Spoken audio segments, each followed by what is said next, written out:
Baik, ya, suara saya jelas, Bapak Ibu? Jelas? Jelas Pak Roset. Oke, baik. Di mata kuliah itu biasanya satu saja sebutan kristologi, ya. S1 pun kristologi doktrin Kristus, di S2 juga, kalau di S2 kristologi lanjutan. Nah, kalau di S3 ini adalah lebih spesifik, lebih lebih ke kristologi Yohanes, atau ini adalah kristologi yang dibatasi hanya di Yohanes.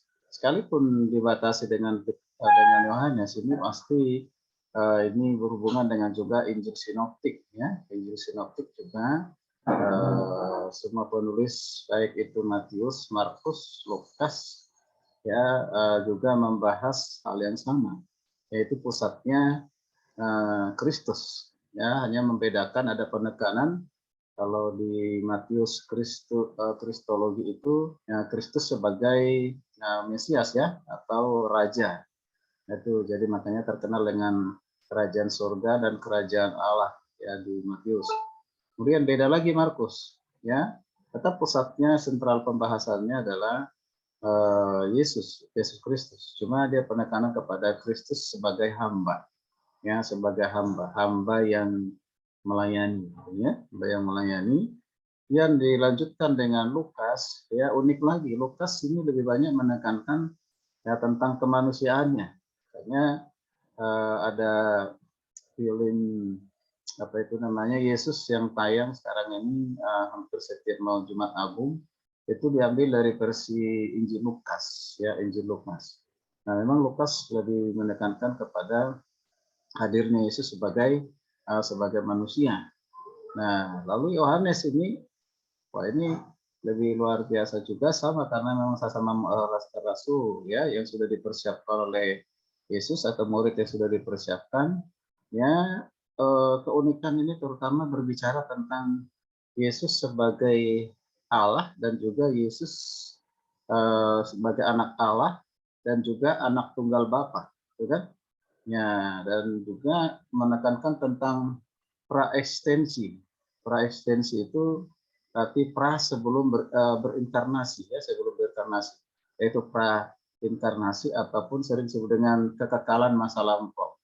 Itu di kitab Yohanes. Nah, kitab Yohanes ini seringkali digunakan untuk bagaimana seorang bisa lebih jauh mengenal siapa Yesus, siapa Tuhan. Nah, di kitab Yohanes. Tetapi kitab Yohanes juga seringkali digunakan ya orang tertentu, ya, baik kelompok yang tidak percaya atau agama lain, lebih banyak menggunakan serangan, ya, serangan terhadap iman Kristen berhubungan dengan Kristus, ya. Jadi kalau dilihat viral yang sekarang ini, rata-rata mereka mengutip dari kitab Yohanes. Nah, ya, nanti akan kita lihat sebenarnya ini bukan saja masa sekarang, ya, sudah dari zamannya Yesus, ya, abad yang pertama sampai abad yang ke-21, ya, penolakan kepada pribadi yang kedua atau Yesus itu ya sudah ada, ya, dalam satu sejarah, ya, dalam histori sudah ada itu sampai hari ini, kan. Nah, kalau di luar Kristen ya itu wajar, ya. Mengapa? Nah, karena pemahaman mereka tentunya hanya mengandalkan kecerdasan otak, gitu, ya, kecerdasan otak, tetapi sebenarnya menurut Tuhan bodoh, kan, gitu, ya, ya, bodoh. Tapi kalau kita kan lebih diutamakan imannya, ya, ya, iman baru ada pengertian. Tidak akan pernah ada pengertian tanpa iman. Nah, gitu. Nah, iman itulah yang menuntun kita untuk mengerti tentang pribadi dari Yesus, ya. Tidak bisa mengandalkan akal semata-mata, ya. Karena akal kita terbatas. Kita mau belajar memahami dengan sempurna Yesus yang tidak terbatas atau Allah yang tidak terbatas itu tidak mungkin bisa kita memahami dengan sempurna. Ya, seperti kita memandang matahari. Untuk memandang Tuhan itu sanggup nggak kita memandang matahari di siang bolong atau di siang hari? Ya enggak, mata kita tidak akan sanggup. Artinya juga demikian, tidak seorang pun siapapun dia, ya, mau profesor atau siapapun tidak mungkin sanggup memahami Yesus yang unik itu. Nah, justru kekristenan itu keunikannya di mana? Kehadiran Kristus, ya, yang menjadi problema teologi atau banyak penolakan, banyak ajaran-ajaran sesat itu ada lebih banyak didominasi oleh pribadi yang kedua, yaitu Yesus Kristus. Nah, itu. Ternyata tidak mungkin kita sanggup. Tapi kita bersyukur. Ketidaksanggupan kita bukan menjadi suatu alasan untuk kita tidak belajar, gitu, ya, memahami Yesus ini. Ya. Dan kita tidak akan pernah berhenti untuk belajar tentang pribadi Yesus. Tidak pernah. Ya, bukan saja karena tuntutan akademik sebenarnya, tapi tuntutan di mana kita harus terus memperlengkapi diri, memperkaya diri, menambah wawasan. Pertama adalah buat kita sebagai bukan saja pengetahuan tetapi juga yang mengubah karakter, ya. Dan yang kedua, bagaimana kita bisa mengajarkan kepada orang-orang yang Tuhan percayakan kepada kita, ya, begitu, ya. Nah, ini yang penting. Nah, tadi di Injil Yohanes ini juga sama, ya, apa yang dikatakan oleh Rasul Paulus juga di surat-suratnya Paulus banyak sekali juga membahas tentang Yesusnya, tuh, kemanusiaannya, keilahiannya, kehambaannya. Nah, ya, Paulus sangat luas untuk pembahasan. Oke, baik. Jadi ini sekali lagi perkuliahan kita hanya 3 kali dan setelah itu nanti untuk pengembangan diri melalui tugas, ya. Jadi tugas yang nanti dikerjakan itu kita hitungan SKS-nya juga. Karena ini kan kalau tidak salah 3 tempat SKS, ya. Ya, saya lihat di situ. Berapa, Bu? 4, ya? Ya, 4 SKS. Jadi supaya bagaimana cara menghitung SKS-nya? Ya tentu di tugasnya itu nanti berapa jam dikerjakan itu. Dikerjakan sendiri, ya, nanti tentu yang tahu Bapak Ibu dan harus ada laporannya, kan. Nah, ini saya kerjakan ini satu tugas ya berapa jam gitu, ya. Oke, jadi hitungan kita untuk SKS itu adalah hitungan jamnya, waktu-waktunya. Baik, jadi sudah sepakat waktunya jam 19, ya, pukul 19 sampai 21, ya. Nah, 21 setuju atau lebih malam lagi? Atau lebih cepat? Ya, ya, atau jam 20, 30 atau jam 21? Bagaimana? Saya sepakat karena ini kan hari Sabtu, ini pelayanan besok, kan. Jangan sampai terganggu. Ya. Ya, kita coba 20.30, ya. 30, ya. Ya, Mas. Oke. Baik. Ya. Ya. Oke. Jadi ini tugasnya, ya. Jadi nanti hitungan jadi masuk juga SKS, ya, tugas mahasiswa ini udah saatnya belajar untuk membuat jurnal, ya. Ya, jurnal karena ini menjadi suatu bahan, ya, untuk nanti kita bisa, ya, mempublikasikan atau publish di jurnal Kataros dan juga dipublish di UMI, ya. Ya, sekaligus memperkenalkan mutu dari mahasiswa S3 dan sekaligus untuk memberkati banyak orang, ya. Nah, itu nanti bagi yang belum tahu bikin jurnal kita belajar sama-sama. Ya, tapi nampaknya sudah ada beberapa yang tahu. Nanti kita akan saya minta nanti Pak John George untuk mengajar kita, nanti kita kasih mata kuliah untuk membuat jurnal, ya. Ya, beliau sudah sangat luar biasa itu dalam membuat jurnal, ya. Nanti kita minta mungkin 2-3 kali pertemuan. Jadi wajib mahasiswa S3 bisa bergabung, ya, baik itu jurnal. Oke. Nah, ini jurnal itu tidak banyak, ya. 10 sampai 15 halaman, ya. 15 halaman. Nah, kemudian nanti setelah dibuat jurnal, ya, daftar ilmu dalam bentuk jurnal, bisa dibuat videonya, ya, videonya. Nah, sekarang kan sudah canggih, ya, handphone, ya, tidak harus kita punya kamera, handphone pun sudah bisa sekarang, ataupun laptop, ya, laptop, ya. Ya, jadi makalah itu nanti mencakup abstraksi, lalu ada pendahuluan, pokok pembahasan dan kesimpulan ataupun aplikasi. Saya kira ini tidak perlu saya jelaskan secara mendetail, ya Bapak Ibu udah pernah ya membuatnya ya. Nah, referensi literatur ya minimal 15 judul buku lah kutipan. Lebih banyak lebih bagusnya. Itu 15 judul bukunya. Ini lebih ringan. Kalau saya dulu diambil S3, waduh banyak sekali sampai kepala pusing mana. Ya kan? Oke, dia dianggap nggak mau tahu itu dosennya itu. Bapak siapa itu dari SDI itu ya. Nggak mau tahu dia ya. Pak, kita mau ya ini mau jadi selesaikan ini S3 katanya. Kalau mau, ayo silakan. Kalau enggak juga nggak apa-apa. Begitu ya udahlah itu.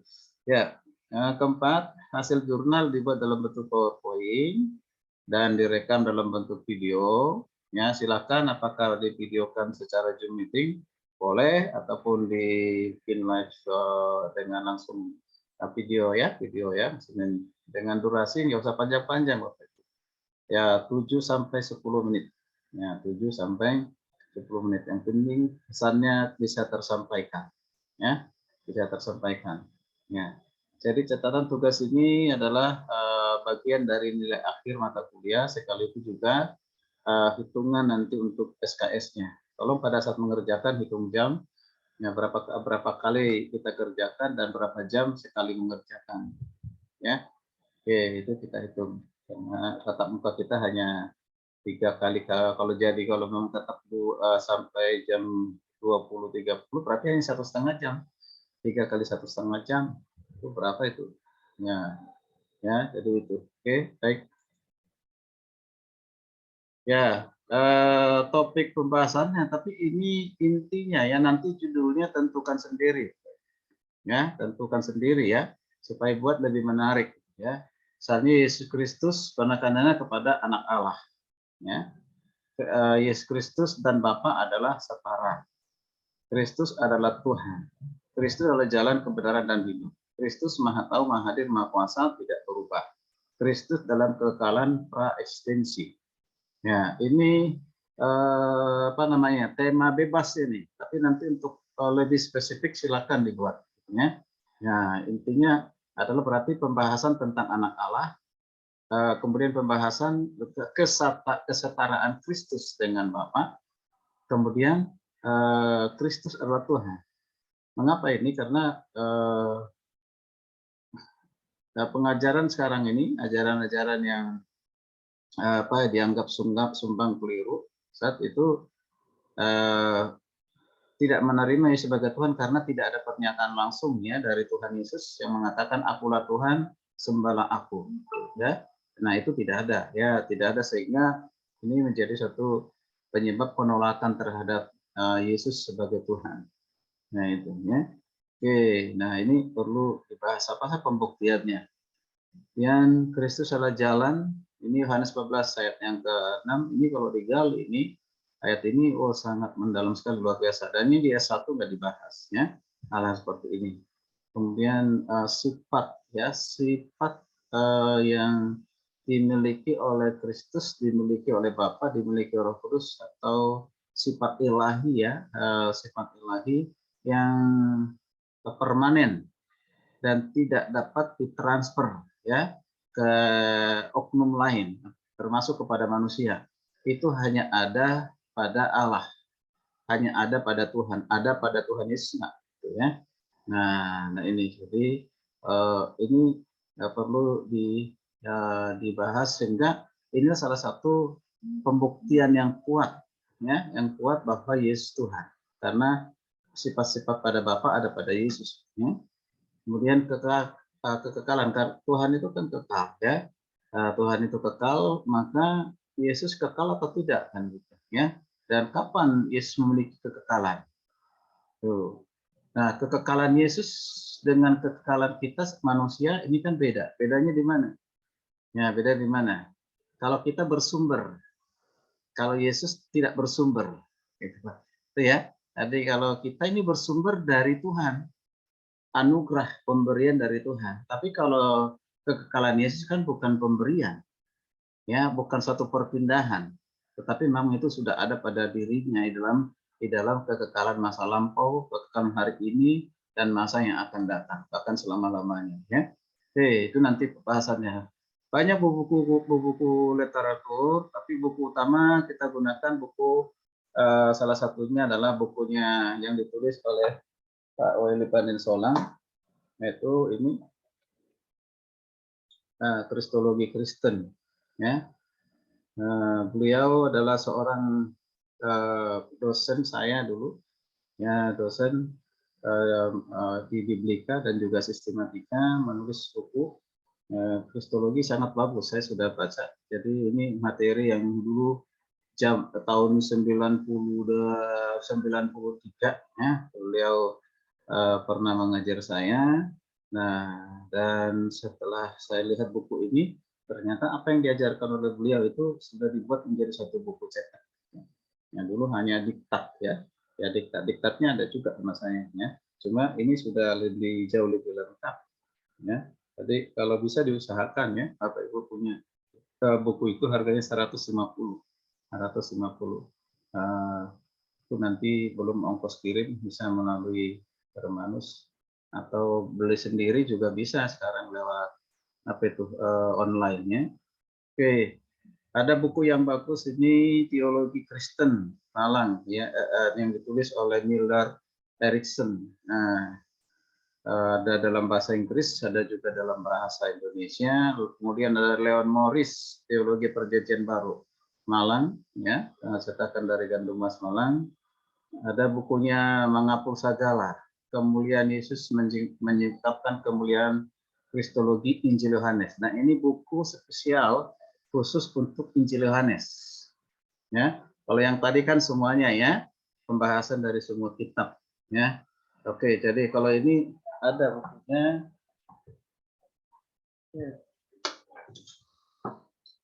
Ya, Kemuliaan Yesus Menyingkapkan Kristologi Injil Yohanes. Ini disertasi beliau waktu mengambil doktor di Singapura. Ya, dibuat menjadi satu buku.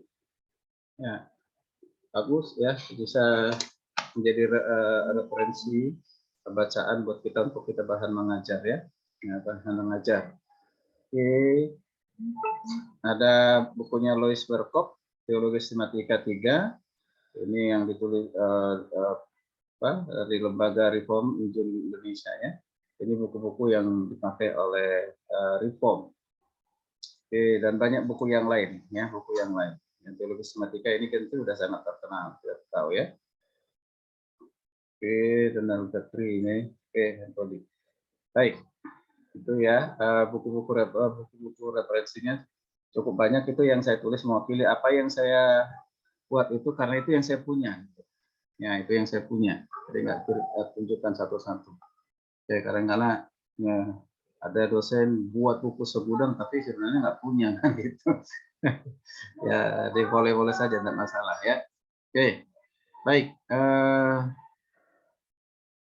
Kita nanti banyak diskusi ya. Jadi ini saya sampaikan dulu di awal ini tujuan pembelajaran.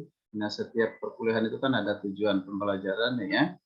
Jadi pengajaran Kristologi Yohanes itu sangat penting. Mengapa? Karena orang Kristen yang menyatakan ya bahwa Yesus Kristus adalah Tuhan yang telah menjelma menjadi manusia. Pernyataan ini atau ungkapan ini buat kita bukan sesuatu yang asing dan sudah memang begitu ya. Ya sudah, itu menjadi bagian dari iman kita dan pengetahuan kita ya. Nah, maka jika pengajaran ini benar, maka kekristenan itu unik ya dan otoritatif. Jika tidak, maka kekristenan tidak berbeda dengan agama-agama yang lain. Jadi yang membedakan kekristenan itu dengan agama yang agama yang ada seluruh Indonesia bahkan dunia ya, yaitu ketika Yesus hadir dinyatakan sebagai manusia dan juga Tuhan. Itu. Di situ keunikannya, di situ perbedaannya. Nah, keunikan dan perbedaan itu justru menjadi pro kontra atau perdebatan di banyak kalangan para teolog bahkan agama-agama lain. Nah, ini membedakannya. Terutama kita dengan Muslim sebenarnya perbedaannya di mana? Mereka juga mengakui tokoh-tokoh dalam Alkitab dalam Perjanjian Lama ya.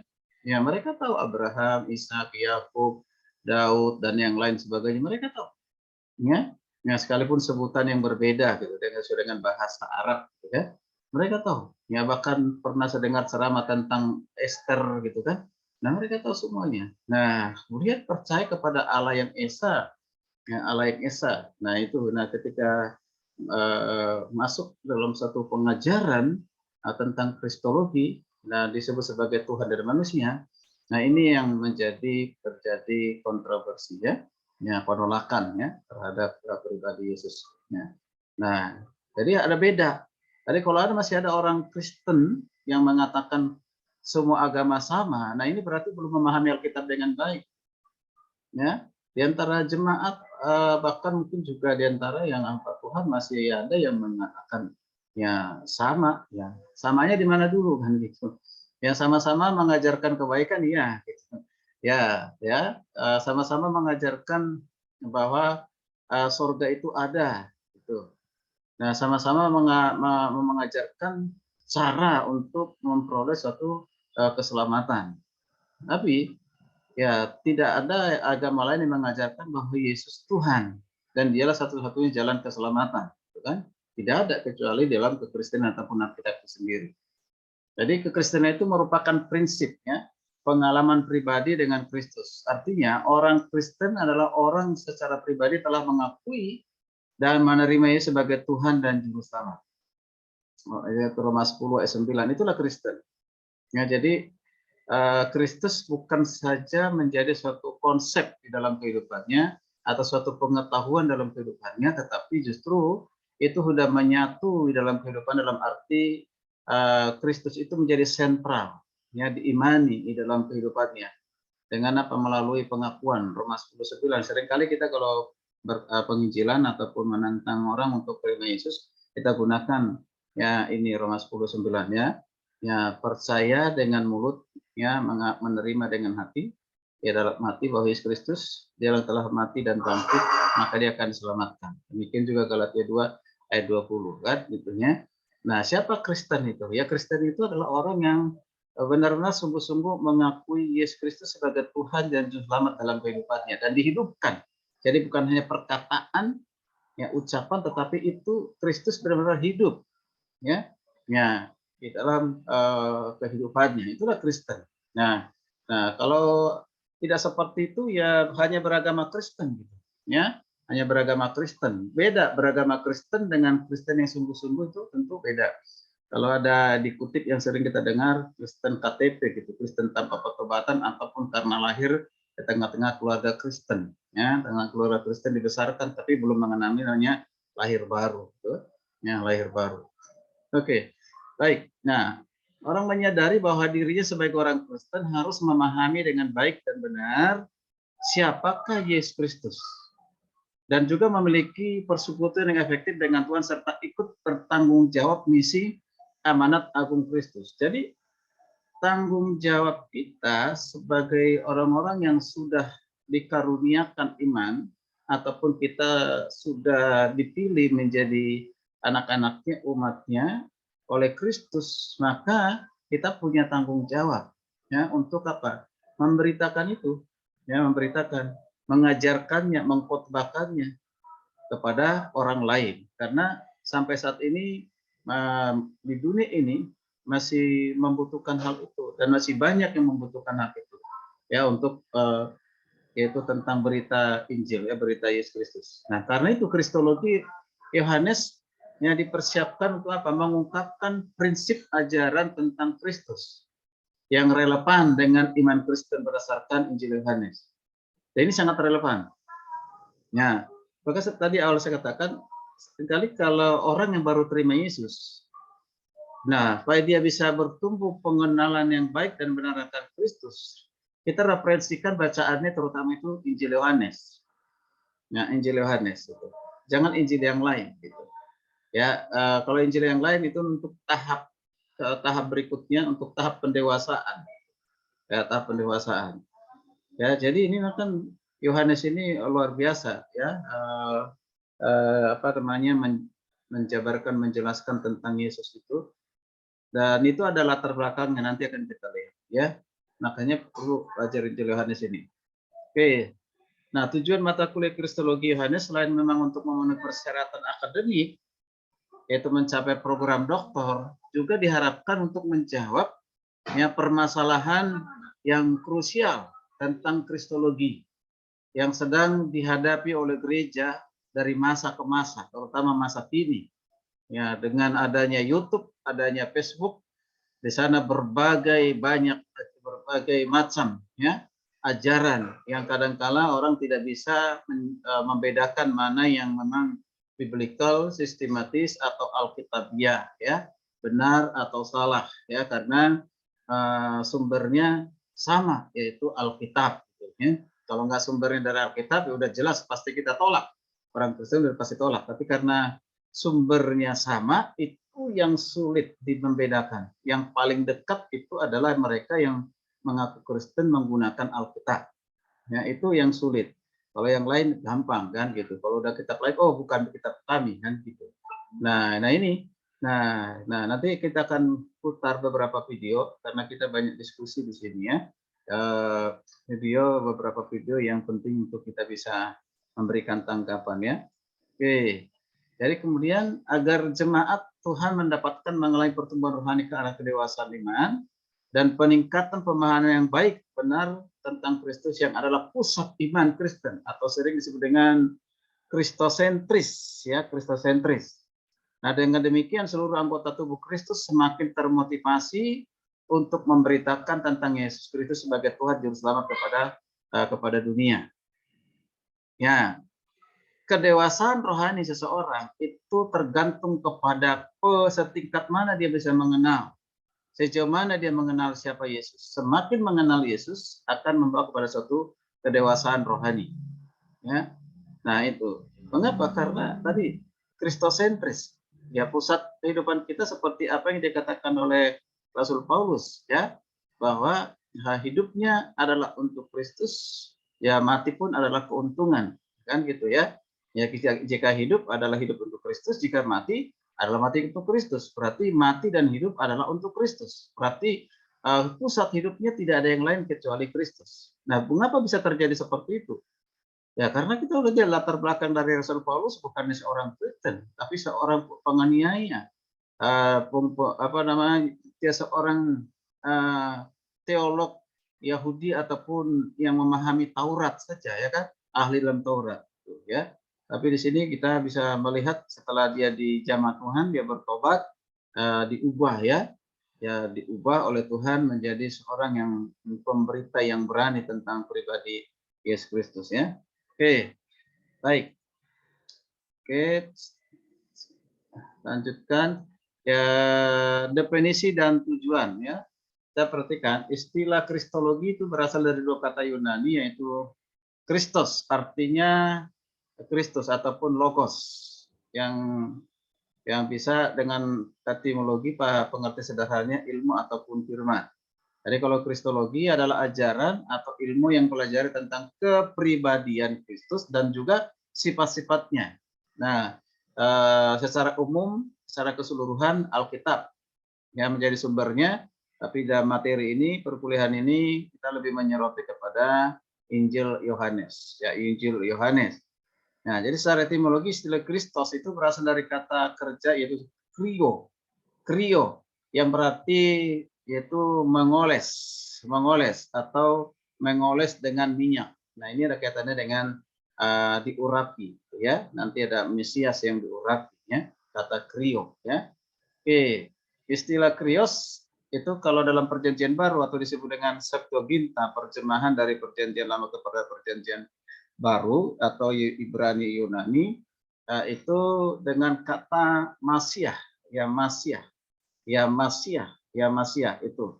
Nah, krios itu sebenarnya diterjemahkan dari kata Masiah.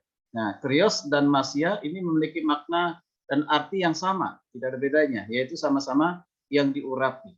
Ya, diurapi. Untuk apa? Menunjuk kepada orang-orang tertentu. Jadi bukan hanya kepada Kristus ya. Orang-orang tertentu dalam Perjanjian Lama seperti misalnya seorang imam ya diurapi, seorang raja diurapi. ya Saul diurapi oleh Samuel, Daud diurapi, nah gitu ya. Itu adalah disebut dengan kata Masiah, itu kata diurapi, ya diurapi. Nah, jadi umumnya masyarakat Yahudi dalam Perjanjian Lama itu menggunakan istilah Masiah atau Krios untuk Perjanjian Baru. Ini menyatakan seorang figur ya, figur seorang raja yang diakui sebagai Mesias. Bisa nanti dibaca di Daniel 9 ayat 26. Ya. Dan sekali lagi dalam Perjanjian Baru istilah Krios dan Masiah. Nah, dalam Perjanjian Baru ini hanya menunjuk kepada Mesias, yaitu siapa? Yesus Kristus. Sekali lagi, Krios ataupun Masiah ini hanya menunjuk kepada Yesus, ya, di Kitab Perjanjian Baru. Itu bisa dibuka di Yohanes 1:1 dan juga pasal 4 ayat 25. Nah, istilah Krios sudah diakui oleh jemaat mula-mula, ya, mula-mula untuk menyatakan pribadi Kristus ataupun menunjuk kepada Yesus yang telah disalibkan dan menebus dosa manusia. Jadi sudah terkenal istilah itu sudah ada pada jemaat mula-mula, ya, ada jemaat mula-mula. Jadi ini bukan istilah baru ya di kalangan teologi misalnya ataupun kalangan perguruan tinggi gitu kan, atau zaman abad-abad yang baru ini, bukan, tapi ini gereja mula-mula ini sudah mereka sudah tahu itu ya, Krios itu pasti menunjuk kepada pribadi Kristus, ya, pada Kristus. Makanya surat-surat Paulus itu ya itu banyak sekali menggunakan kata Krios kepada Yesus. Kalau terjemahkan Lord ya, Krios Lord, ada juga Theos yang menunjuk kepada Bapa ya, lain kepada Roh Kudus yaitu pneuma. Oke, baik. Ya, jadi Perjanjian Baru ini mencatat ya ini beberapa hal ya berhubungan dengan Kristus, yaitu kehidupannya, pengajarannya, kematiannya, dan juga kebangkitannya. Nah, Yesus menyatakan bahwa Dia adalah Tuhan yang menjelma menjadi manusia. Ayat yang sangat terkenal Yohanes 1 ayat 14. Ya, itu nanti akan kita diskusikan bersama-sama ya. Nah, keistimewaan Yesus itu telah dinyatakan penulis keempat Injil. Tadi sudah dikatakan di awal ya, yaitu bahwa Kristus adalah Raja menurut Injil Matius dan sebagai hamba yang setia menurut Injil Markus, dan anak manusia menurut Injil Lukas, dan Yohanes menyatakan Yesus Kristus sebagai anak Allah. Nanti dikembangkan dengan anak Allah, anak tunggal Bapa, anak tunggal Bapa. Nah, oke, baik. Nah, dalam mata kuliah ini kita fokuskan nanti pembahasannya Yesus Kristus adalah Tuhan menurut Injil Yohanes, ya, Injil Yohanes. Oke. Saya pikir ini tidak perlu saya jelaskan, kita sudah pasti tahu. Yang menulis Injil Yohanes adalah Yohanes sendiri. Ada dua Yohanes, Yohanes Pembaptis dan Rasul Yohanes, tapi adalah Yohanes. Jadi bukan Petrus katanya, tapi Yohanes sendiri sesuai dengan nama kitabnya ya. Oke, kenapa kok jadi menghilang? Nah, oke, baik.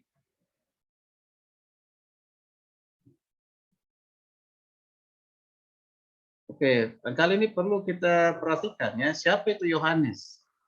Ya, Yohanes ini punya profesi awalnya adalah seorang pencala ikan. Berarti orang sederhana ya. Ya, orang sederhana yang mungkin orang yang tidak diperhitungkan di tengah-tengah masyarakat, yang kurang dihargai, dihormati. Yang saat itu dihargai, dihormati ahli Taurat, orang Farisi kan. Nah, ini. Dan juga bukan seorang yang tidak dikatakan seorang yang tidak terpelajar ya. Itu tapi luar biasa dipakai Tuhan ya untuk menuliskan sebagian kitab suci, itu Injil Yohanes, tetapi juga 3 surat Yohanes ya, dan juga ditambah dengan kitab Wahyu. Ya, punya jurnal ya yang sudah dipublikasikan, dan banyak orang yang diberkati ya dengan jurnal yang ditulis oleh beliau. Dan kalau dibilang dari mana sumbernya? Kalau ya ada primer, sekunder gitu kan. Nah, kalau primer menggunakan ya yaitu data-data yang langsung dari sumbernya, yaitu siapa? Yesus. Nah, kalau kita sekarang ini ya primernya apa? Alkitab gitu. Sekundernya apa? Buku-buku. Yang tadi referensi itu sekundernya itu. Nah, kan?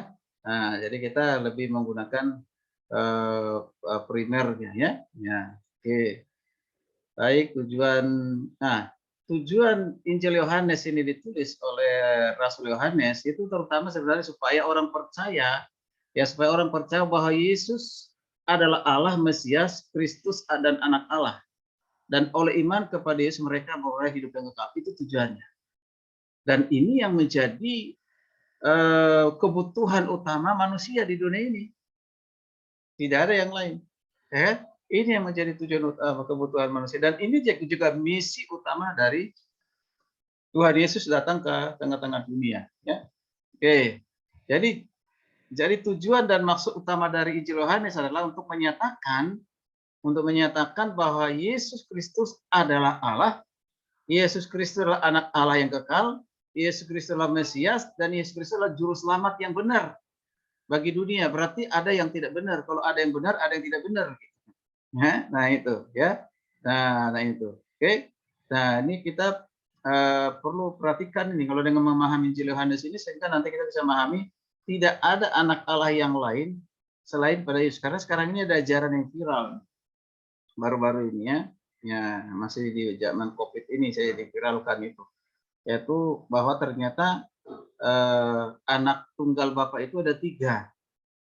Ya, pertama adalah Lucifer sebelum jatuh dalam dosa dia adalah anak tunggal Bapa. Itu sebelum jatuh dalam dosa ya. Nah, karena dia memiliki sifat-sifat hampir sama seperti yang dimiliki oleh Tuhan. Lalu yang kedua adalah Adam sebelum jatuh dalam dosa. Dia adalah anak tunggal Bapa. Nah, lalu yang ketiga adalah Yesus Kristus sendiri. Ya, jadi ada 3 anak tunggal Bapa. Nah, itu viral diajarkan. Saya tidak tahu apa itu maksud, tapi tetap tidak ada konsep itu sebenarnya. Tapi dengan penuh keyakinan bahwa itu benar, gitu ya. Oke, nanti suatu saat kita putar ya video itunya. Oke, jadi apa yang melatar belakangi sehingga Yohanes menuliskan surat ini? Tentu ada latar belakangnya. Yang pertama adanya ajaran sesat yang menolak tentang keilahian Yesus, yang berusaha menyesatkan orang-orang yang sudah percaya kepada Kristus pada saat itu. Setelah melihat situasi itu, observasi mempengaruhi orang-orang percaya. Nah, berkepentingan untuk menuliskan surat Yohanes, ya, untuk kembali menguatkan, mengingatkan, mengajarkan jemaat, ya, atau orang sudah percaya kepada Kristus, supaya mereka jangan sampai disesatkan atau bagaimana mereka menghadapi ajaran-ajaran sesat, ya, yang dikhawatirkan dapat menggoncangkan iman orang Kristen, ya, terhadap keilahian Kristus. Nah, maka Yohanes selalu menuliskan Injil Yohanes dengan tujuan apa? Supaya orang-orang Kristen itu tetap percaya kepada Yesus kapanpun mereka percaya, dalam situasi apapun, ya, ancamannya nyawa sekalipun, ya, mereka harus tetap percaya kepada Yesus. Dia adalah Allah, dia adalah Mesias, ya, dia adalah anak Allah. Jadi gitu, tidak boleh ditukarkan dengan apapun, ya, tidak boleh ya ditukarkan dengan apapun. Jadi harus tetap setia sampai matinya. Oke. Nah, jelas Injil Yohanes ini dituliskan kepada siapa? Yaitu kita dituliskan kepada orang-orang Kristen di Efesus dan juga di sekitarnya. Yohanes 1:18 merupakan pendahuluan dari Injil Yohanes. Ya. Jadi kunci memahami kitab Yohanes secara keseluruhan di Yohanes 1 ini, di Yohanes 1 ayat 1:18. Terutama di ayat 1 sampai ke 3. Itu harus kuat itu pemahaman itu, penggaliannya di situ, ya. Kenapa? Akan berkaitan dengan seluruh pasal-pasal yang ada, bahkan nanti di kitab 1 Yohanes, 3 Yohanes sampai 1 Yohanes 5 ya. Nah, itu. Nah, ini mengapa? Karena gini, karena kalau tidak memahami dengan baik Yohanes, lalu nanti sedikit ada perbedaan di kitab Yohanes ditulis oleh penulis yang sama atau Yohanes sendiri di 1 Yohanes, surat di 1 Yohanes. Nah, jadi seolah-olah kok Yohanes ini ada perubahan, padahal tidak gitu ya. Nah, nanti itu ada yang seperti itu. Nah, seorang sekum gereja Sinode Baru, ya. Nah, sudah jelas kalau di kitab Injil Yohanes itu udah jelas ya, kepribadian dari Yesus berbeda dengan Bapa dan Roh Kudus. Tapi ketika dia membaca surat Yohanes 1 Yohanes 5 ya 1 Yohanes 5 ya 1 Yohanes 5 ayat 7 dan 8 jadi berbeda gitu. Soalnya Yohanes ini berubah pengajarannya padahal tidak. Tapi mengapa? Karena ketidakmampuan untuk mengerti memahami. Jadi makanya katakan pengertian penolakan terhadap Allah Tritunggal itu ya. Apa istilah dikatakan oneness ya. Oneness itu hanya Bapa adalah Yesus, Yesus adalah Bapa, Yesus adalah Roh Kudus adalah Yesus. Jadi tidak ada tiga pribadi. Ya, tiga pribadi. Dengan menggunakan ayat 1 Yohanes 5 ayat yang ke-7 sampai ke-8 ya. Itu aku dan apakah ada kesaksian nanti kita bisa membahas nanti ya. Oke, baik Bapak Ibu. Ya. Kemudian saya sampaikan secara cepat dasar kristologi dalam Injil Yohanes itu apa saja yang dibahas di kristologi itu. Kalau dibuat garis besarnya gini. Jadi pembahasan dari Injil Yohanes itu ini ya. Pertama adalah keilahian Kristus, sifat-sifat keilahian Kristus dan juga ada inkarnasi Kristus sekalipun tidak selengkap dengan Lukas ya. Tapi tetap sudah memenuhi. Kemudian kemanusiaan Kristus. Kemudian pembahasan yang sering menjadi problema teologi, ya diperdebatkan di kalangan orang Kristen. Kemarin saya mengajar kristologi lanjutan di S2 juga, ya cukup ini hangat juga ya, artinya diskusi. Jadi bukan satu perdebatan yang bikin otak panas tidak gitu, tapi tetap. Kenapa kalau kita belajar tentang Yesus kalau otak panas itu hati-hati itu. Berarti kedagingan emang pasti galenggeng itu ya jalannya. Ya, jadi nggak usah panas gitu. Mau diapain pun jangan panas. Gitu. Ya tetap menguasai diri dingin. Ada Roh Kudus ya. Ya, soalnya ini kata yang kudus dari Allah. Ini seringkali menjadi problema teologi. Maksudnya apa ini? Ya, jadi nanti kita lihat ada pemahaman yang kudus dari Allah menunjukkan bahwa Kristus itu adalah bersumber dari Bapa, dia keluar dari Bapa. Bahkan Yesus dia punya kuasa bukan dari diri sendiri tapi adalah dari Bapa. Ya, maka Bapa berhak untuk mengambilnya kembali karena itu bersumber dari Bapa. Gitu ya. Nah, Kristus dan Bapa adalah satu. Nah, ini satu dalam hal apa? Orang bisa memahami satu dalam pribadi. Berarti Kristus adalah sama dengan Bapa pribadi. Jadi tidak ada pribadi Kristus sendiri, pribadi Bapa sendiri tidak ada. Ya, jadi Bapa dan Kristus satu pribadi, maka dikatakan pengertian satu. Nah ini apakah ini benar atau tidak gitu ya? Kemudian Kristus itu adalah Tuhan, mana pembuktian? Ya, menyatakan dirinya Tuhan. Ya, hanya dibuktikan oleh Paulus dan Pauluslah yang menjadikan Yesus Tuhan.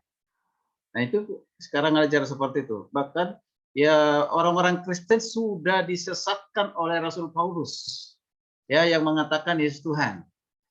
Nah, atau ada lagi ya konsili Chalcedon ya, konsili Konstantinopel gitu.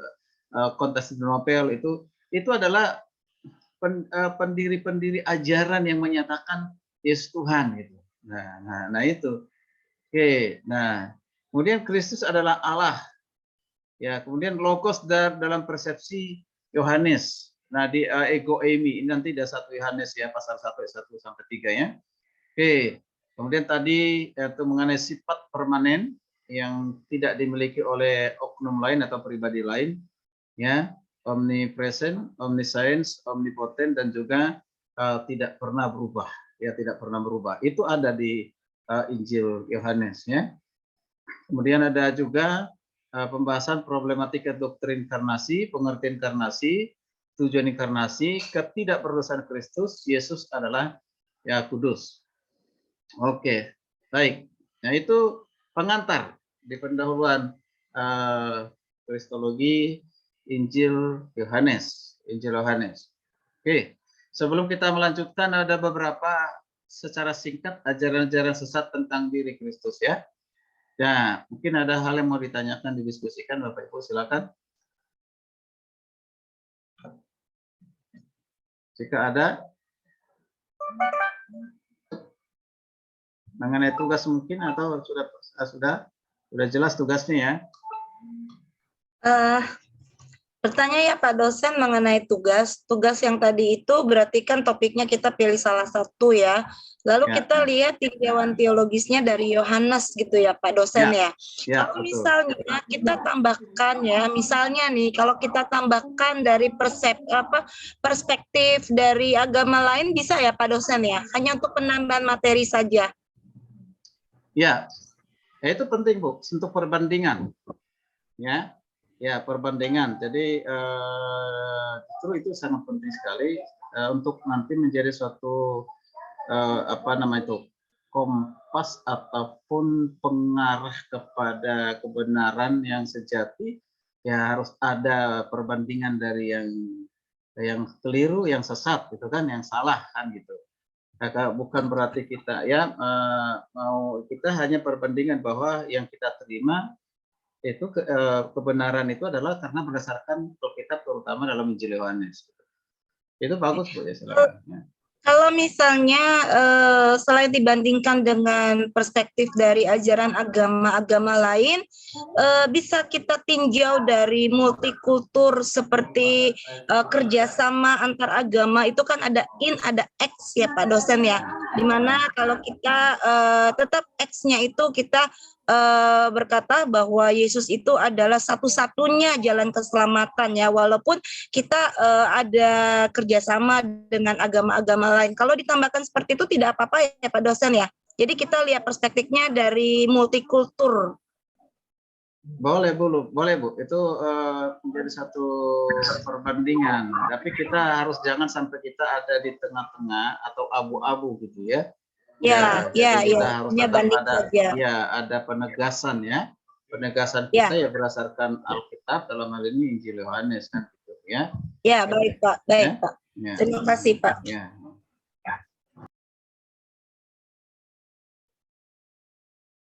Bagaimana Amang? Pak Sigalinggu? Mantap Amang, luar biasa. Oke. Berarti tugasnya bisa Pak ya? Ya. Iya Mang, iya Mang. Oke ya. Untuk mengerjakan ini kan diberikan waktu yang pasti, jangan sampai mendekati Yesus datang untuk diserahkan. Ini batasan waktu Amang. Ya, nanti akan dikasih tahu. Ya, dikasih tahu. Ya, jadi paling tidak nanti saya kasih waktu mungkin 3 minggu ya untuk mempersiapkan ya, mengerjakan itu dari 3 minggu dari selesai kita perkuliahan ini, atau sudah ataupun bisa juga ya. Nanti setelah ini ya, yang pasti dimasukkan ya. Mengenai halaman Pak dosen, berapa halaman? 10 sampai 15 halaman Bapak. Oh baik Pak, baik. Ya. Terima kasih Pak. Oke, baik. Ya, Pak dosen, ini hanya usul Pak dosen, karena kan tadi kalau kita bikin jurnal ya, itu nanti kan kita videokan ya, ada pakai video dan juga pakai Zoom meeting ya Pak dosen ya. Tapi bisa nggak, karena kan ini kan kita S3 ya, bagaimana kalau seandainya PowerPoint-nya itu kita presentasikan melalui Zoom meeting, ya mungkin kita bisa undang anak S1 atau S2 gitu. Jadi kita bisa terbiasa Pak dosen nanti kalau kita untuk presentasikan dari jurnal kita gitu untuk persiapan. Kalau hanya video kan kita hanya one person gitu ya. Nanti nggak ada yang bertanya atau bagaimana gitu. Dan juga kalau nanti dari PowerPoint itu kan kalau ada yang memberikan saran nanti itu bisa untuk jurnal kita Pak dosen. Itu saja sih sarannya. Hanya untuk menambah. Ya, itu saya sangat setuju sekali tuh. Ya, justru itu saya sangat setuju begitu. Saya udah pernah terlintas begitu tuh. Cuma ini yang sudah mulai mahasiswanya, kalau memang setuju semuanya, ayo supaya nanti di mahasiswa S2 kita ya langsung sampaikan kesempatan. Jadi nanti menjadi asisten dosen kan gitu ya. Nah, untuk S2-nya kan gitu. Ya, sesuai dengan topik masing-masing. Boleh selagi masih jalan ini S2 kan. Nah, kalau seperti itu ya boleh. Jadi langsung ada apa namanya argumen ya nanti dengan ya gitu. Ada interaksi ya, ya. Kalau setuju nggak itu? Yang lain, jangan hanya gua aja yang setuju. Setuju nggak yang lain? Bagaimana? Ya. Ibu itu udah biasa asisten dosen. Iya ya. Ya Ibu kalau itu kalau sudah tidak biasa keberatan nanti Pak seperti itu. dosen, Hah? kalau Pak dosen tidak keberatan, kalau Pak dosen tidak keberatan nanti tolong di-share sama kita silabus yang tadi Pak. Oke, pasti Pak, pasti. Ya, ya. Terima Oke. kasih Pak. Ya. Oke, setiap materi ini kan direkam nanti dikirim, Pak. Ya. Oke, baik. Ya, baik Pak. Ya, oke. Jadi Ibu Wahyu sama nampaknya tidak semuanya setuju mungkin nih. Kemana Ibu Wahyu? Ya tidak apa-apa, saya ke teman-teman saja. Maksud saya kan dari kalau video kan hanya one person saja, tidak ada tantangan ya. Maksudnya tidak ada yang nanti memberikan masukan kepada kita gitu. Dan ini untuk membantu kita juga nanti kalau kita nanti disertasi ujian kan, biar punya mental dulu gitu. Atau gini. Oke, jadi gini. Ya. Setelah direkam dalam bentuk video PowerPoint, ya, tadi 7 sampai 10 menit, kita langsung publish ataupun dibuat di Facebook ataupun di apa nama YouTube. Nanti kan ada orang nanggapin, ya nanggapin gitu, ya, yang nanggapin. Kita langsung berikan tanggapan. Tidak apa-apa Pak. Ya, begitu ya. Gak apa-apa Pak dosen, biar Ibu Wahyu kasih contoh, biar Ibu Wahyu kasih contoh dulu Pak dosen, jadi kita ngikut nanti. Oke, baik. Justru Berarti maksud saya jangan di pemula. Facebook dulu, jangan di YouTube dulu, tapi di intern kita Ya, dulu, Pak. betul. Oke, setuju ya. Ibu Wahyu duluan, nanti yang lain nyusul ya. Gitu ya. Boleh. Ya, Oke, kita lihat dulu Pak. disiapkan. Ya. Oke, jadi yang lain untuk sebagai pendukung dalam doa kan gitu. Oke, baik. Pasti itu. Oke. Mantap. Baik. Ya. Oke, itu ya. Jadi udah jelas ya, Bapak Ibu ya. Oke. Baik, kita coba soroti dulu, ada beberapa saya mau melihat ajaran-ajaran sesat tentang diri Kristus yang sampai saat ini itu ada di kalangan orang Kristen. Ya, yang seperti dari awal saya bilang, orang Kristen, terutama orang awam atau jemaat yang awam, agak sulit untuk membedakannya karena mengajarkan tentang Kristus, sumbernya dari Alkitab, gitu. Kalau agama lain udah pasti orang udah tahu, nggak perlu lagi kan kita ngajarin mereka kan gitu. Nah ini kita coba kita perhatikan ya, ini dalam sepanjang sejarah ya, dan ini mempengaruhi juga teolog-teolog masa kini, ya masa kini. Nah, mengapa bisa kita katakan setelah kita perbandingkan dengan yang ajaran sesat di abad-abad 1 sampai abad 4, kemudian lanjutkan lagi di abad-abad 20.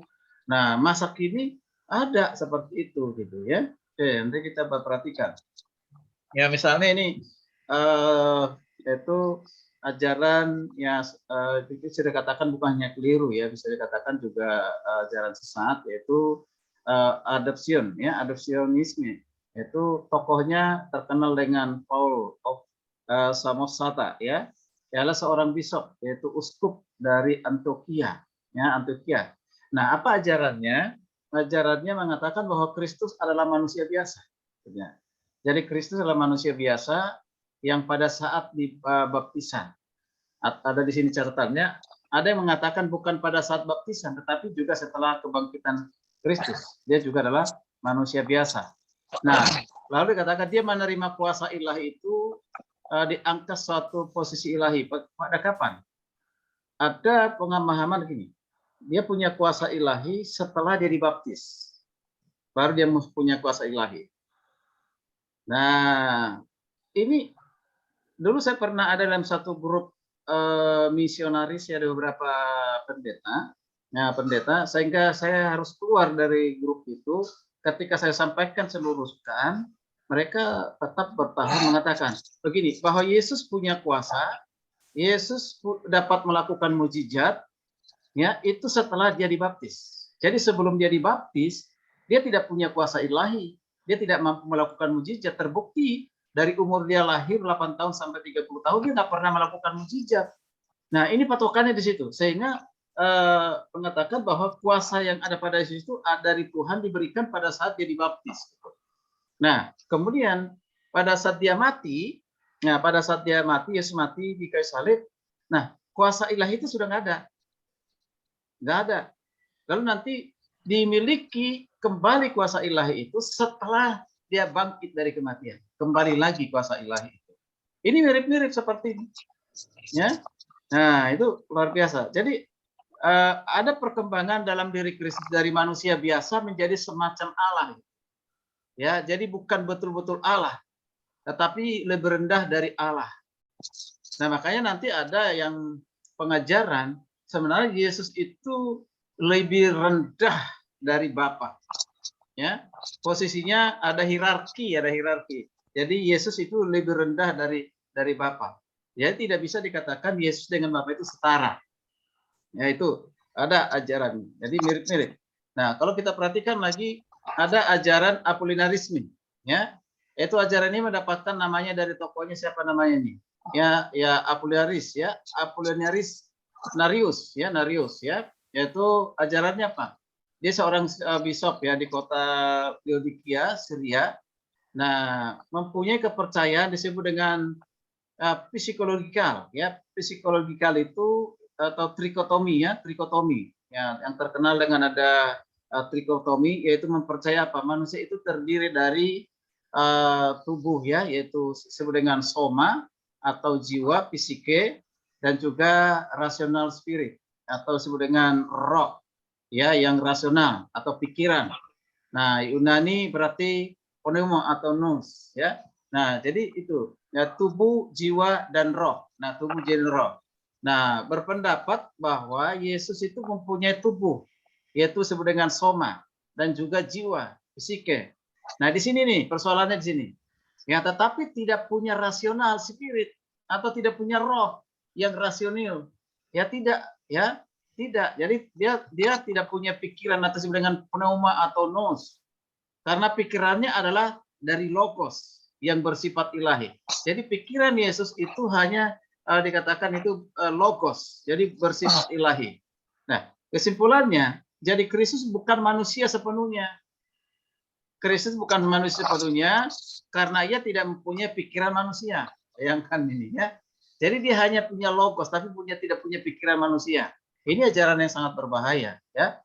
Nah, ajaran ini terlalu menekankan apa? Keilahian Kristus sehingga mengorbankan kemanusiaannya. Nah, yang kita pahami kalau kita mau belajar kristologi, belajar tentang Kristus, itu tidak bisa dilepaskan, ya, sifat insani dan sifat keilahiannya, ya, atau kemanusiaan dan keilahiannya. Gitu, ya. Jadi tidak boleh terpisah, ya, itu saling berkaitan satu sama lain, ya. Nah, oke. Lalu kita lihat dasar kitab suci yang mereka pakai itu adalah ini yang salah kaprah dengan Yohanes 1 ayat 12 yang secara harfiah ya berbunyi kalau diterjemahkan, dan firman itu telah menjadi daging. Nah, firman itu telah menjadi daging. Nah, itu yang padahal kalau kita perhatikan bukan seperti itu sebenarnya. Jadi di sini anehnya apa? Kalau ia memang menekankan kata daging dalam Yohanes 1:12 ini, mengapa tidak berpendapat bahwa Kristus hanya mempunyai tubuh manusia saja? Nah, mengapa ada jiwa? Nah, itu mengakui adanya tubuh, adanya jiwa, tetapi tidak mengakui ada pikiran. Nah, padahal yang kita pahami dalam jiwa itu, ya, jiwa itu ada 3 unsur. Ya, logika, emosi atau perasaan, dan kemauan. Nah itu. Makanya sekarang ada ajaran yang luar biasa juga, ya, saya juga prihatin melihat itu, bahwa ada waktunya Yesus itu dilucuti sehingga dia tidak punya apa-apa di dalam dirinya, dia mengalami benar-benar kosong, baik dalam pikiran, perasaan, kemauan, kosong, gitu. Ya, kosong gitu. Sehingga dia benar-benar tidak bisa berbuat apa-apa. Kalau itu dilakukan oleh Bapa kepada Yesus.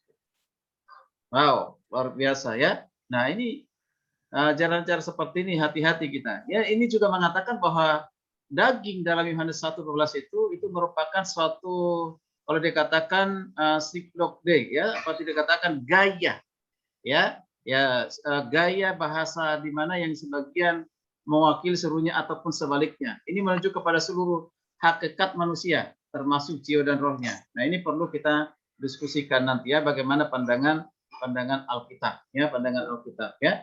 Oke. Jadi itu apakah ini memang hanya sekedar gaya bahasanya itu kan, atau satu gambaran gitu ya. Nah, makanya pada tahun 362 Masehi sidang gereja di kota Alexandria sudah menentang ajaran ini dan menyatakan bahwa Kristus mempunyai sifat ya, jiwa yang bisa berpikir ya, rasionalis, yang rasional.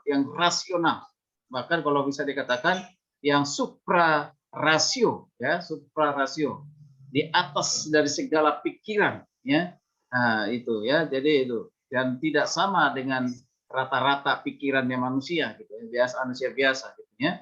Nah, di sini Apollinarius ini tidak melepaskan diri dari gereja dan dia membentuk sebuah sekte. Dia nggak mau ya bergabung di gereja sehingga dia mendirikan suatu sekte ya di tahun 375 Masehi. Nah, pada tahun 381 Masehi sidang gereja di Konstantinopel kembali mengecam ajaran ini, dianggap sebagai ajaran yang sesat ya. Ya, ditolak pengajaran ini. Oke. Kemudian ada lagi ajaran Nestorianisme. Nah, nama tokohnya seperti namanya, ajaran itu Nestorius. Ini tahun 428 Masehi ya.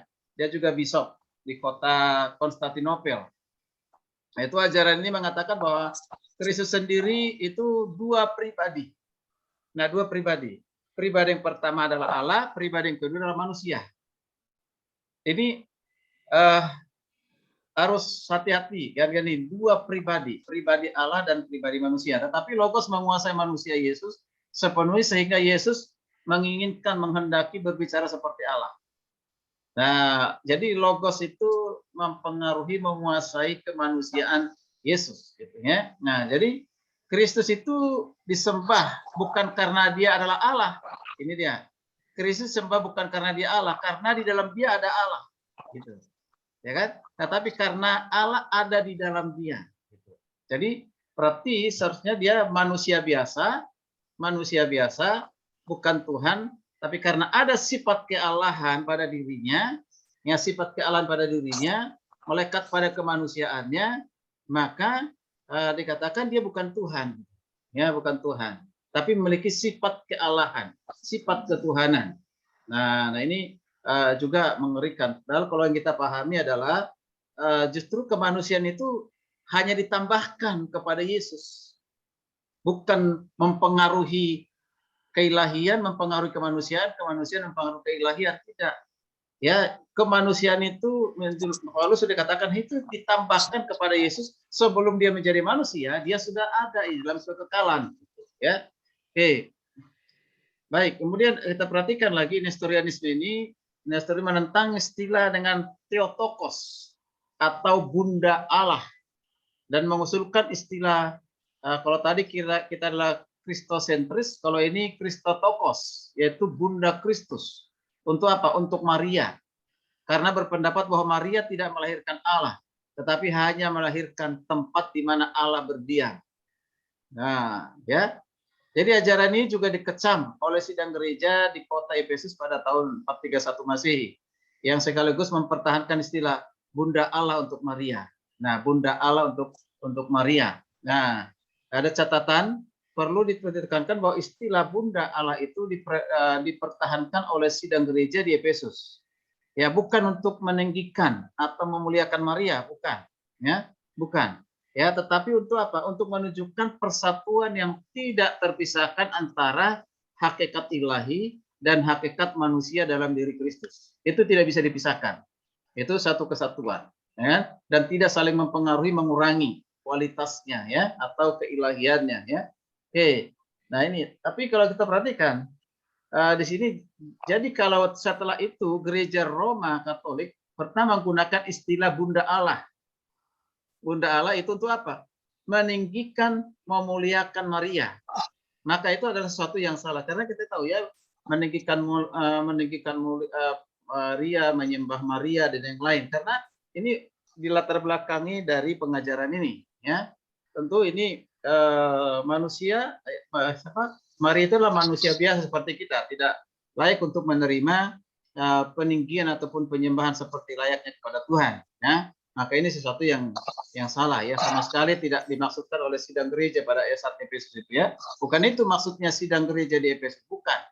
Ya, bukan untuk peninggian kepada Maria, tetapi bagaimana menyatukan antara sifat keilahian ya dan juga sifat kemanusiaan gitu, ya. Oke, jadi Yesus sehakikat dengan manusia, tapi juga Yesus sehakikat dengan Allah. Bagaimana bisa itu menjadi satu kesatuan, bukan menunjuk kepada Bunda Marianya. Oke. Nah, ada beberapa ajaran yang lain, seperti nanti ini akan saya sampaikan di berikutnya ya. Oke.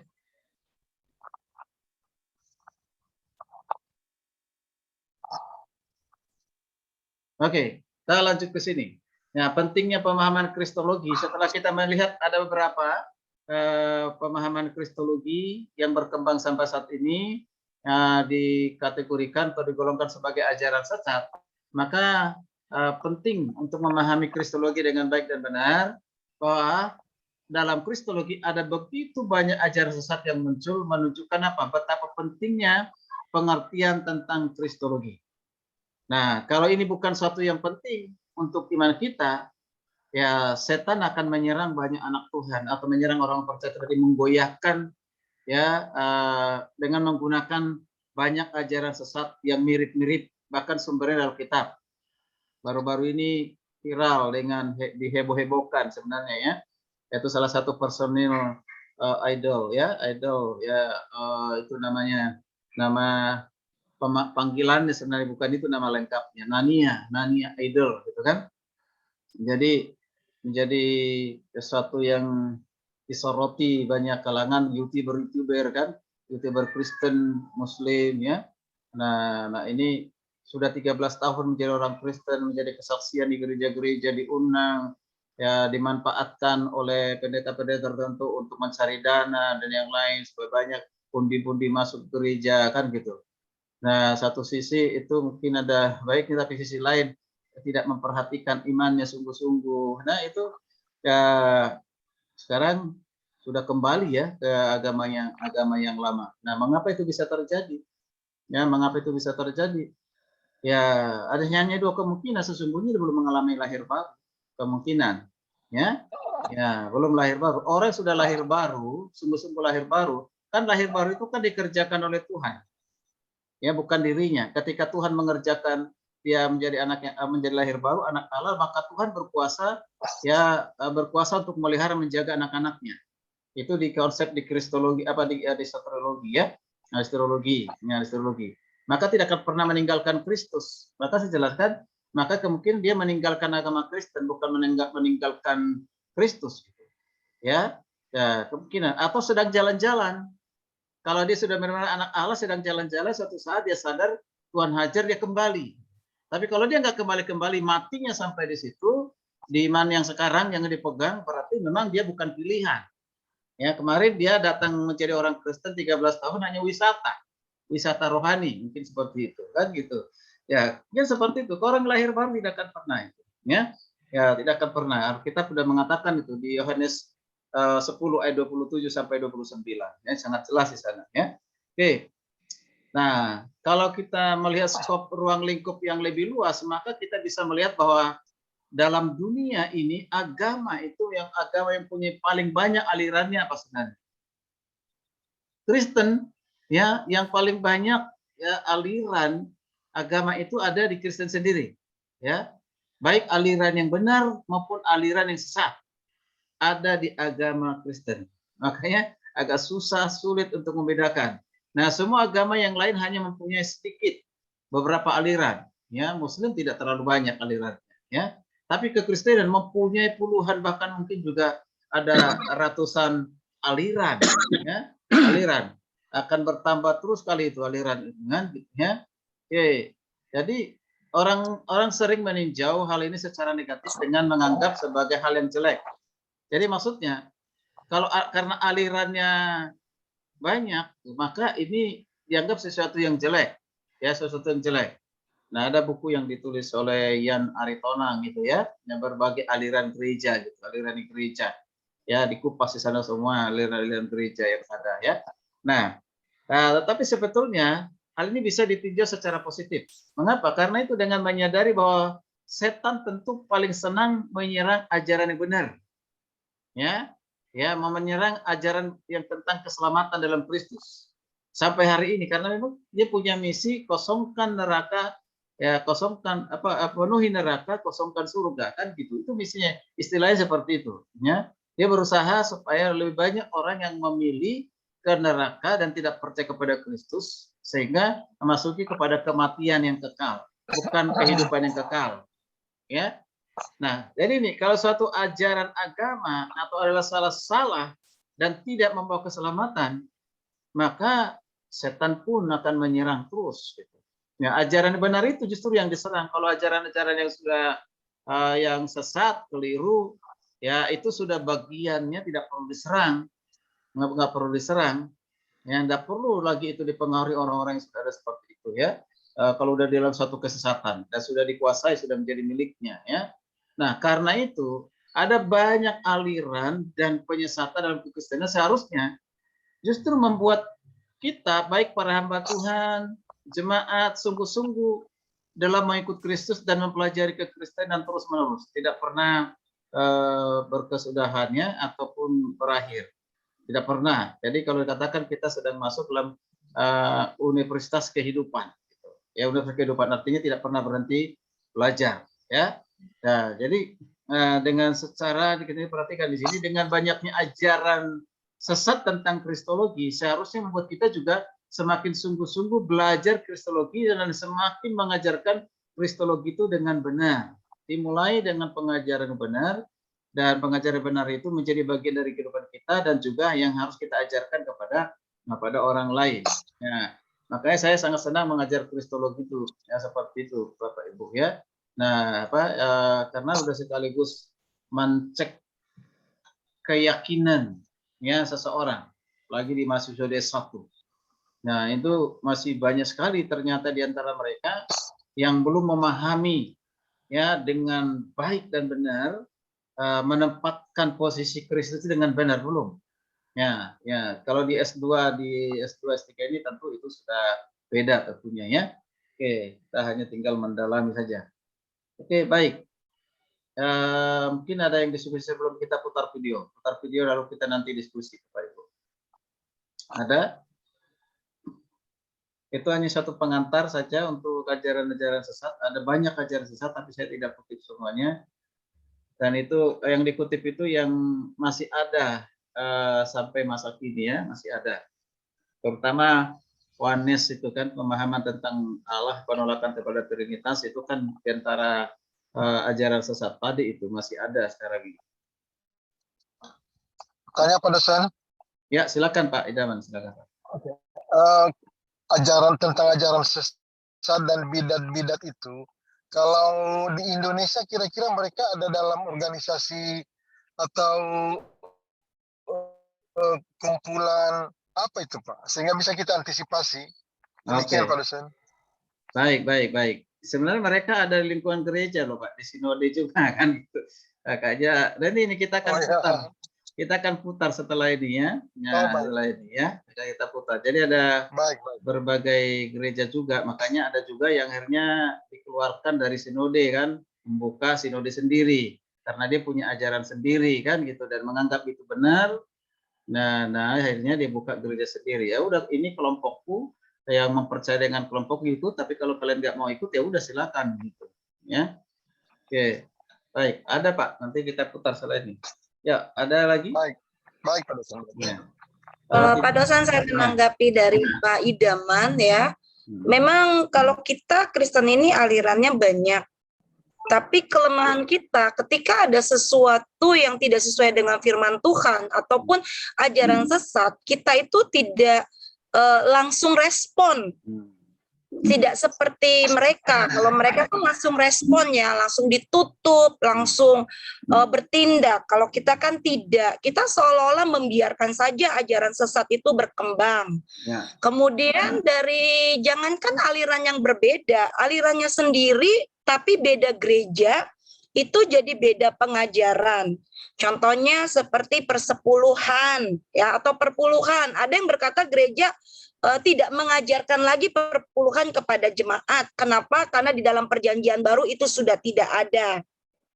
Kemudian dengan perkembangan yang ada, dulu agama itu Kristen Katolik, Kristen Protestan, tetapi sekarang Kristennya itu sudah dihilangkan.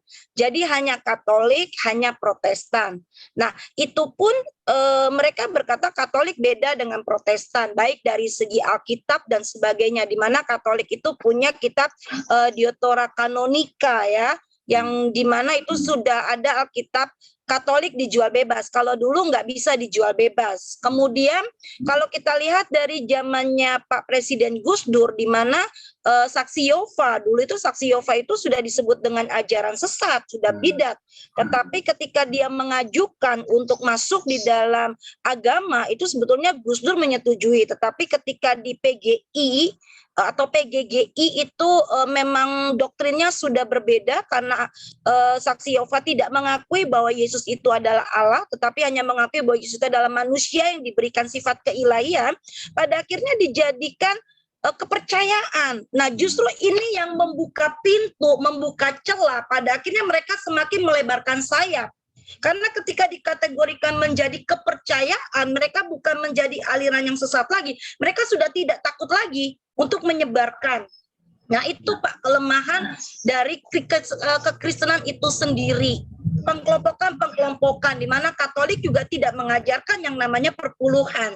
Tidak lagi juga mengajarkan yang namanya bahasa roh atau bahasa lidah.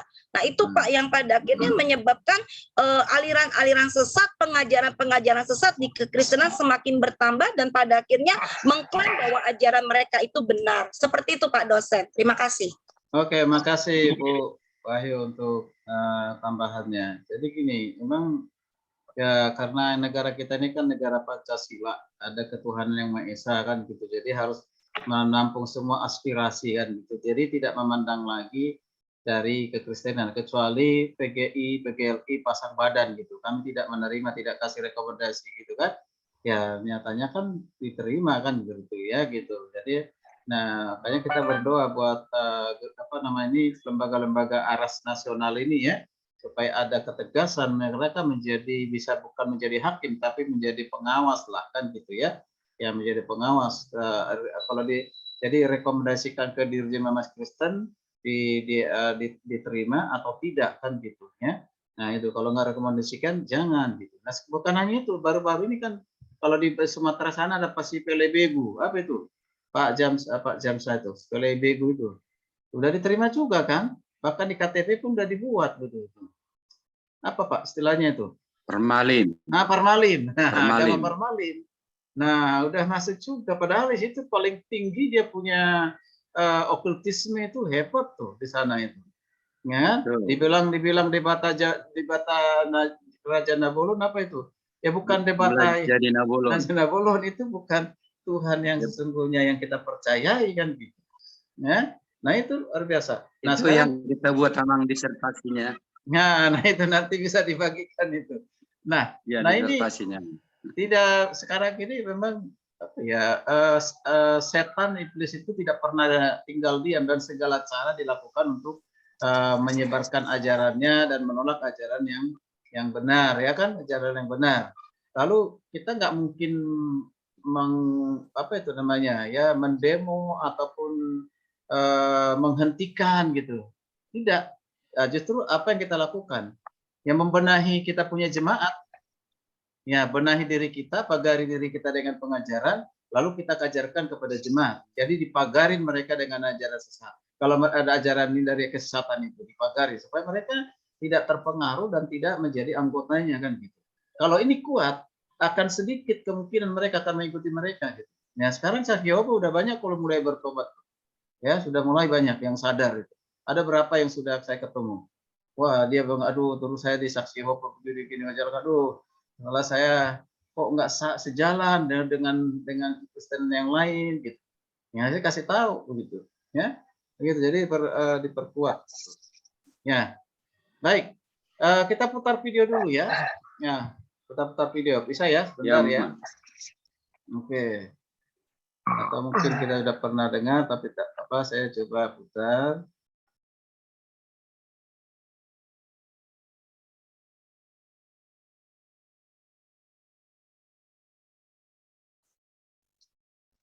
Nah.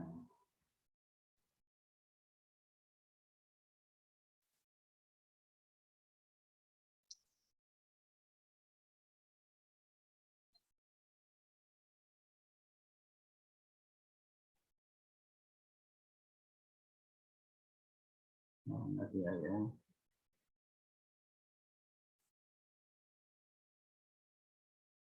Oh.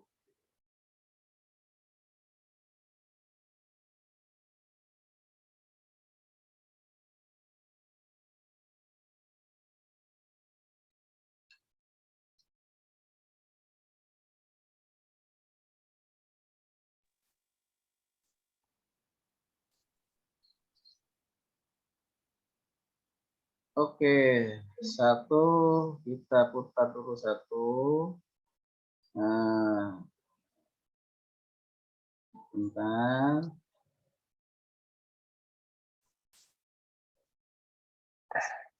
Oke.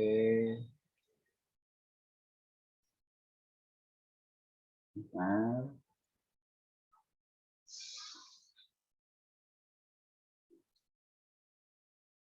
Sudah muncul videonya? Sudah? Bisa. Oke. Ya, baik. Kita ya, simak. Saya ini singkat, ini hanya berapa menit ya untuk kita coba lihat.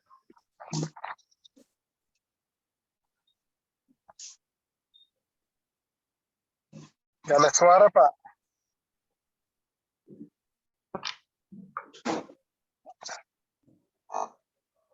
Karena konsep orang Sudah kedengaran suaranya? Sudah kedengaran suaranya? Sudah, tapi terlalu cepat. Bentar bisa ya. ulang, Amang? Bisa ulang? Ulang ya. Pelan-pelan bawa dulu, one by one.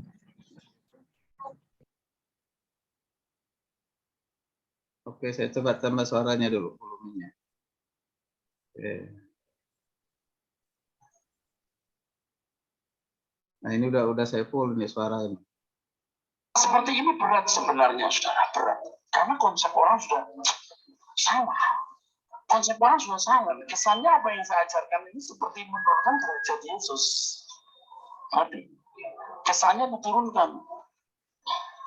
Faktanya memang Tuhan Yesus itu tidak sederajat dengan Bapa, itu kuncinya di situ.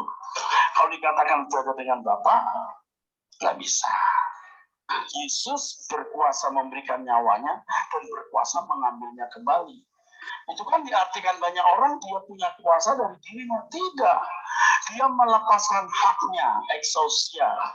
Hak. Dan dia menerima kembali hak itu.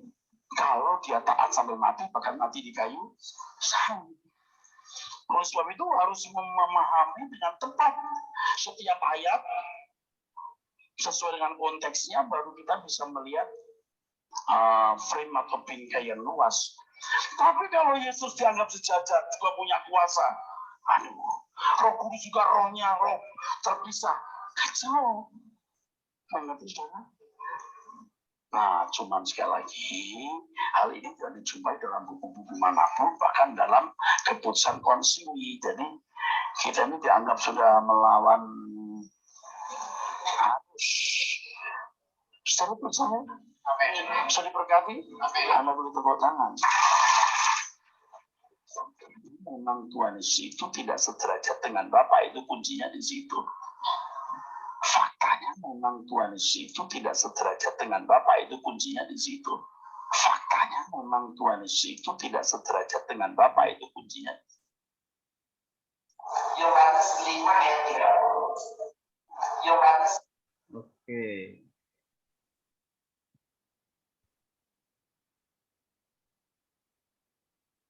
Baik, itu dulu satu dulu. Masih ada yang lain banyak kan nanti. Ya, kalau yang agama lain nanti belakangan itu dulu. Gimana tanggapan Bapak Ibu? Ya, itu pokoknya di situ udah sangat jelas sudah disampaikan bahwa Yesus itu tidak sederajat dengan Bapak. Tidak. Yesus lebih rendah dari Bapak. Nah, mari kita diskusi bersama-sama. Nah, Pak Jamsa dulu, Pak Sigalingging dulu. Ini dari organisasi kita nih lari, Pak. Lari atau Agak apa namanya? lari atau dipecat? Agak Lari atau dipecat? apa? Agak pengajarannya kadang-kadang jadi banyak apanya memang. Jadi perpuluhan nggak perlu sama Tuhan dulu, sama keluarga dulu, banyak apanya memang. Apa namanya? Ajaran-ajaran yang tidak alkitabiah gitu. Jadi bukan dibaca sih emang dia apa namanya? Mengundurkan diri. Nah, salah satu yang kayak gini emang. Kan ngeri apanya? Ajarannya. Jadi kami bersyukurlah udah pindah, Mang. Sudah punya. Daripada tetap dia di organisasi kita, kan agak ngeri-ngeri juga. Ya. Oke. Iya, Mang. Apa bahaya yang dari ajaran itu? Ada bahayanya nggak atau itu? Apanya, Mang? Ada bahayanya nggak dari ajaran itu? Kalau apa bahayanya bagi orang Kristen?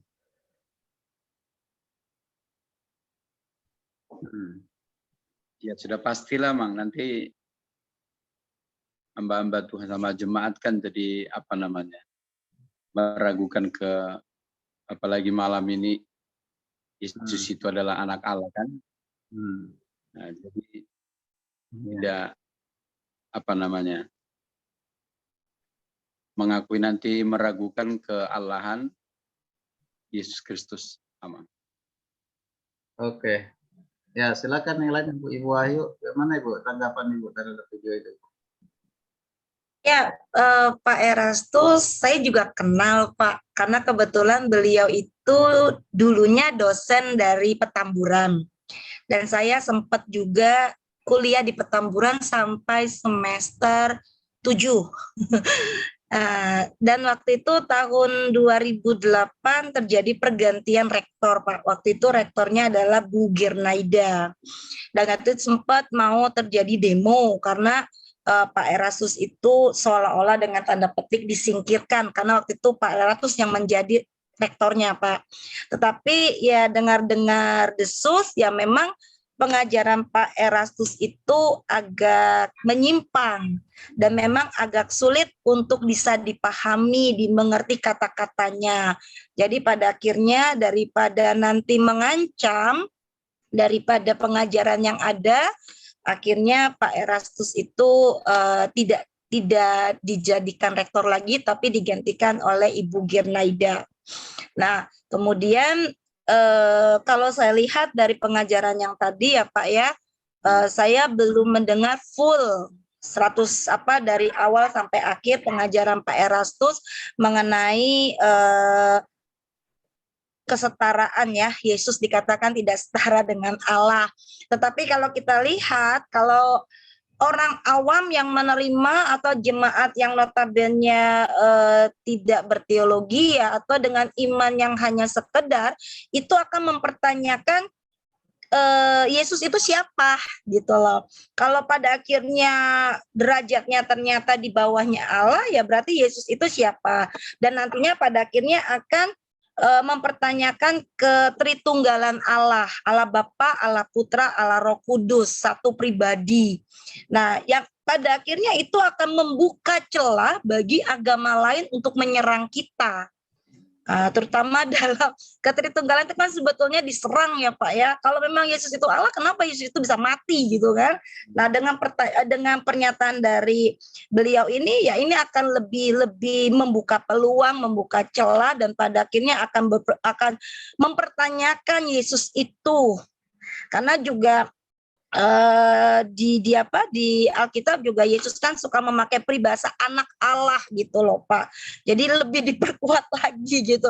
Memang kita tugas kita ini harus menjelaskan kepada jemaat, bukan hanya kepada jemaat tapi kepada orang Kristen yang lain bahwa Allah Bapa, Allah Putra, Allah Roh Kudus, bahwa Yesus itu adalah Allah sendiri dan itu setara. Seperti itu Pak. Oke. Akan membuat pengecohan yang luar biasa. Ya. Pak Martin, gimana Pak Martin?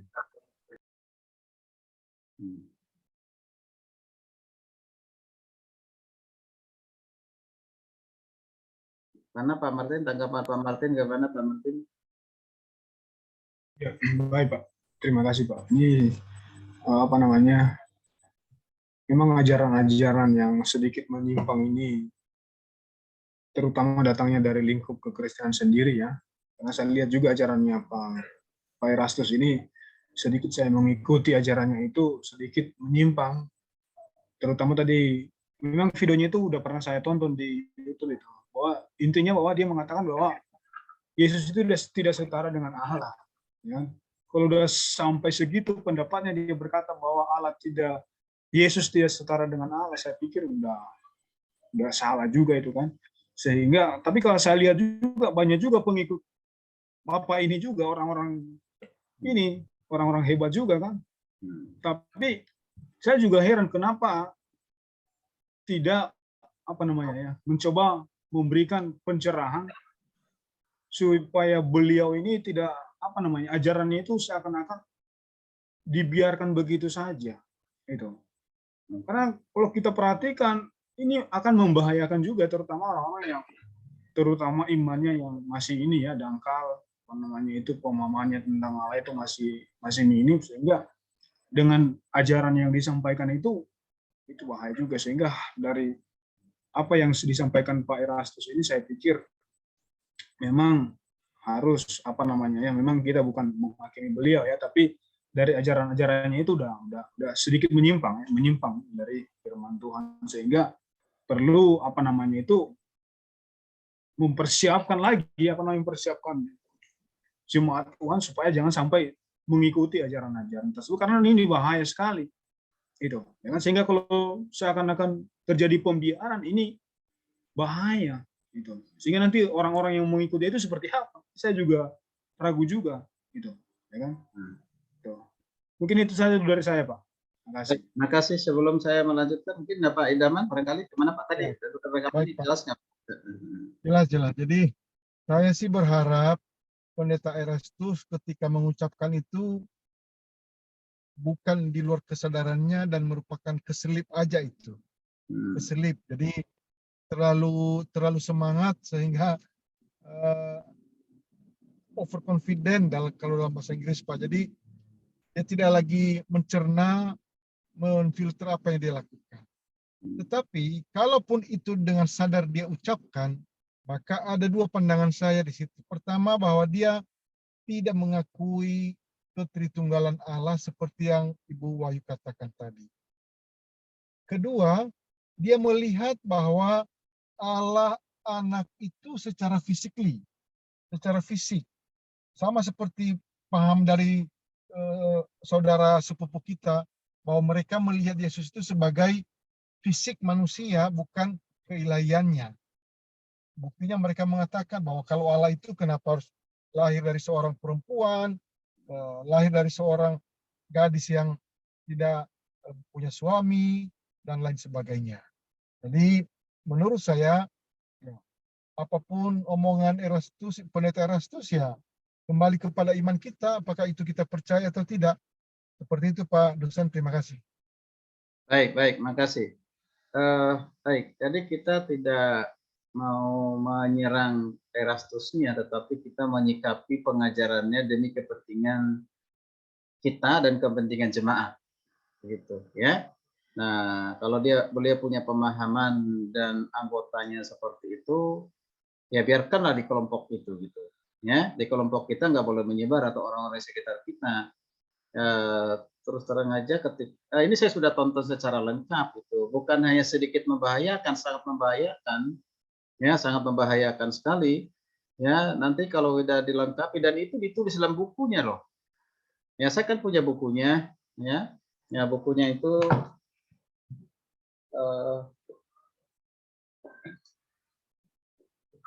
Berarti dia dengan sadar menyatakan itu ya Pak. Berarti dia dengan sadar menyatakan itu ya, mengatakan itu.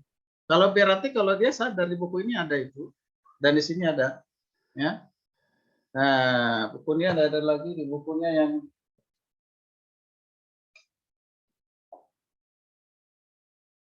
Nah, di sini yang dikatakan juga bahwa Lucifer itu anak tunggal Bapa sebelum jatuh dalam dosa. Dan dosanya belum jelas ketika dia dijatuhkan dari surga oleh Tuhan. Dosanya jelas itu pada saat setelah Adam jatuh dalam dosa dan setelah Yesus datang ke dunia baru jelas dosanya iblis. Dan dia bukan malaikat. Lucifer itu bukan malaikat, tetapi dia diciptakan secara khusus. Ya, diciptakan secara khusus. Ada 3 bukunya Amangnya. Ya. Ada buku yang Gimana caranya bisa fotokopi kita? boleh. Itu perlu kita bahas. Jadi berbahaya lagi bahwa ada keselamatan di luar Kristen. Hah? Ya. Ada keselamatan di luar Kristen. Di buku mereka itu. Yang berbuat baik nanti akan masuk ke ikut di langit dan bumi baru. Yang turun dari sorga nanti kan ada langit dan bumi baru, nanti mereka masuk juga. Mereka yang berbuat baik apapun agamanya akan masuk. Ajaran Bapak itu. Ya. Ajaran Bapak itu juga. Iya, ajarannya juga. Jadi, tapi mereka nanti menjadi anggota masyarakat biasa. Anggota masyarakat biasa. Beda dengan kita. Makanya ada digolongkan antara keselamatan sempurna dengan keselamatan yang tidak sempurna. Keselamatan yang sempurna dimiliki oleh pilihan yang sudah percaya kepada Kristus, itu keselamatan yang sempurna. Nah, dikembalikan kepada gambar dan rupa Allah, gitu kan? Nah, itu hanya kepada pilihan yang percaya kepada Kristus, itu keselamatan sempurna. Tapi ada juga keselamatan bagi yang lain, keselamatan yang tidak sempurna. Itu siapa? Hidupnya berbuat baik.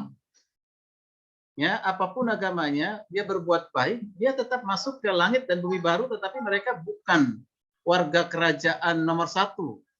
Warga kerajaan, mereka menjadi anggota masyarakat biasa. Begitu. Itu ada, Pak. Nah, di bukunya juga ditulis itu.